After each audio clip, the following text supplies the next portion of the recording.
Hey guys, what's going on?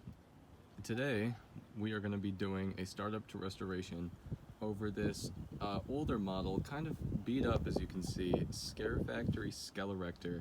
Now this one is raised as you can see with this extra frame at the bottom, but the first thing we're going to be doing today is actually grinding down the metal to give it a new look so we can give it a new black paint job, so it'll make the metal look new. And as for the skeleton, he's seen better days, most definitely.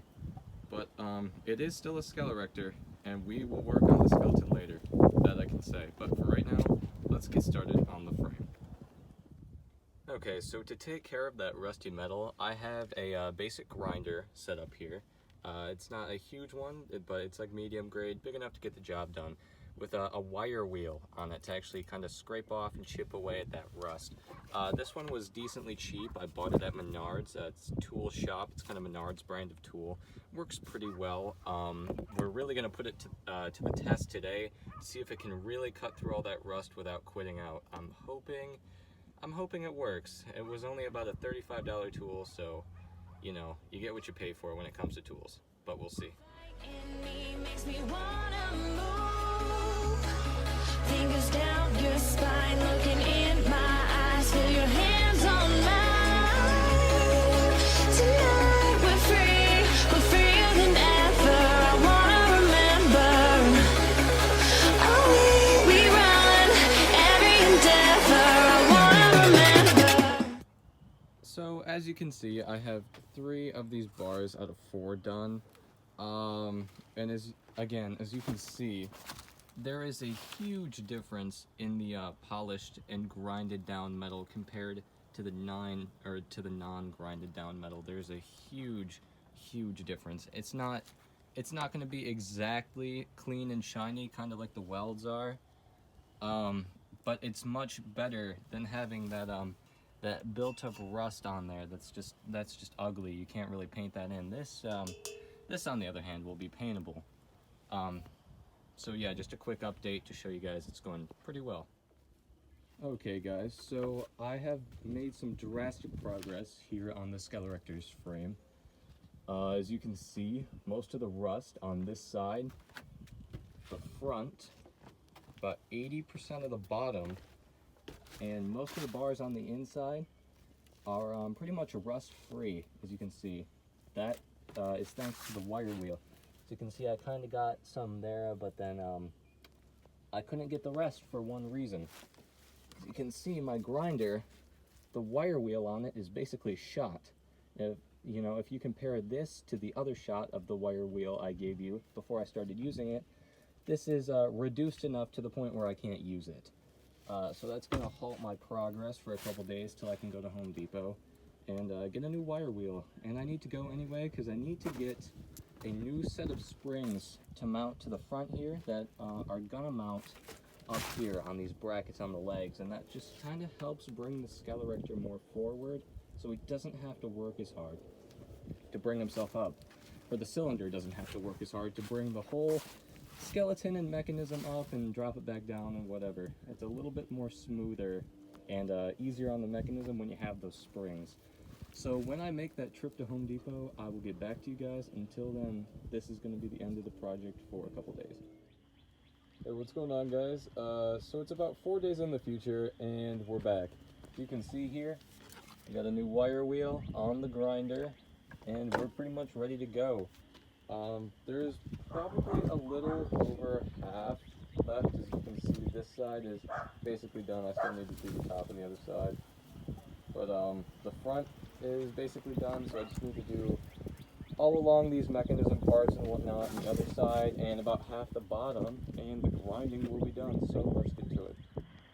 Alrighty guys, we are back and we are done, finally, grinding this thing down and getting it to the point where it's ready to be painted, which I'm actually about to do now. As you can see, I've got some Rust-Oleum there to really give this new metal, or give this old metal, a new look. And I've got to say, after grinding it down, it took it's taken almost a day to get this far. It looks magnificent to have all the, to have 95 maybe a little bit higher percentage of the rust completely gone. It's pretty much rust free at this point, and once I get a new coat of paint on there, it'll look pretty much brand new. I'm also going to touch up the skeleton while I'm at it, because you can see some of the foam is exposed. So I'm just going to go over that really quick with some patch, and yeah, I'll get back to you guys after I do a little bit of the painting.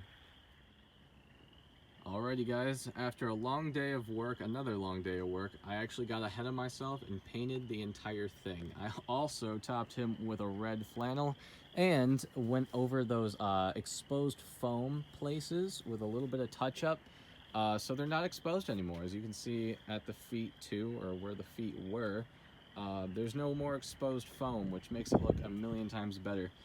And the paint really did a big number for him. It has not looked like this in years, I can tell you that, because this is kind of an old model Scarefactory. I've mentioned that before, so it's pretty old.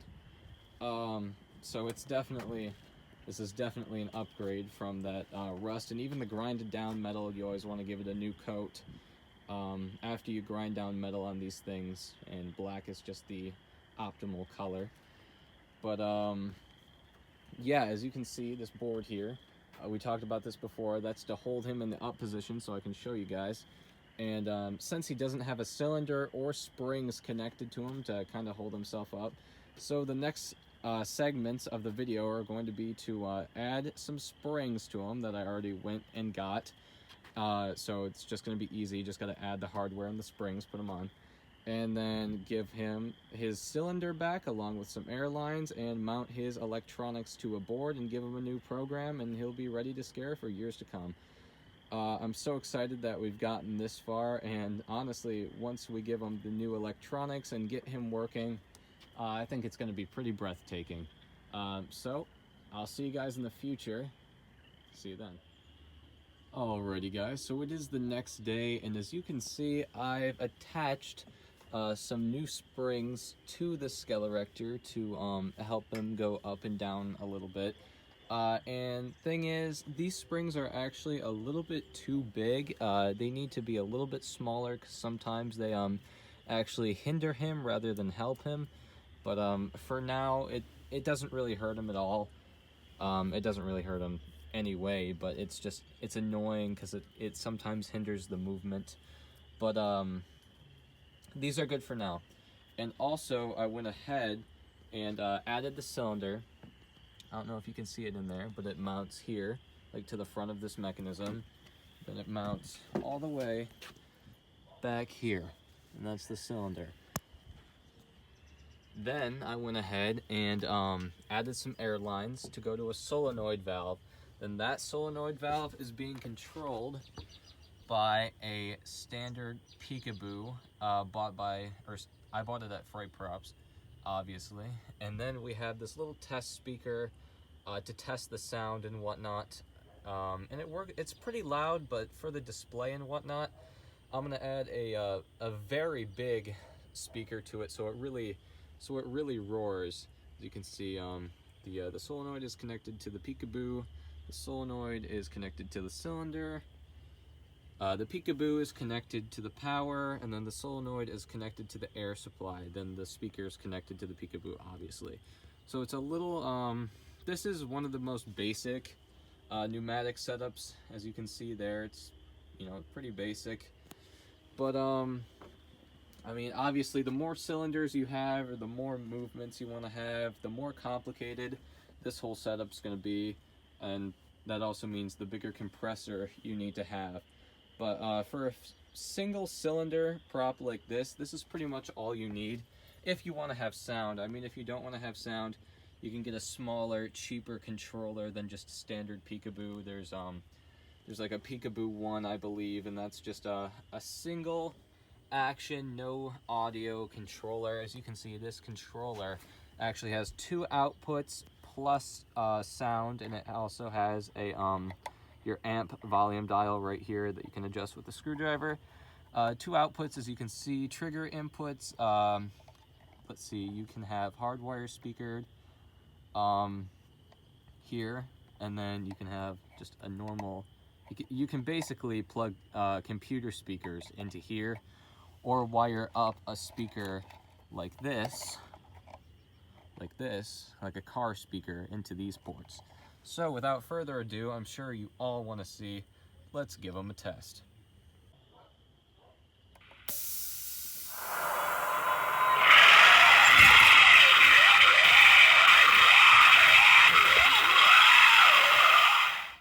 I think that pretty much wraps up this restoration video over this Scarefactory SKELERECTOR. Thank you guys so much for watching. If you enjoyed the video, please consider dropping a like and maybe even subscribing. It really helps more than you think. I'm so glad to have done this, and I'm so glad to have been the person to do this. I think I did a pretty good job, and it was fun too. I really enjoy, personally, these pieces by Scarefactory. They're really nice, and they always work. They never really break. And once you restore them, you know, grind them down, give them a new paint job and whatnot, maybe a new program, they'll run for years and years and years, and they always scare everybody. So, to keep the video short, thanks again, guys. And as always, thanks and haunt on. Are you tired of me yet? I'm a little sick right now, but I swear when I'm ready I will fly us out of it.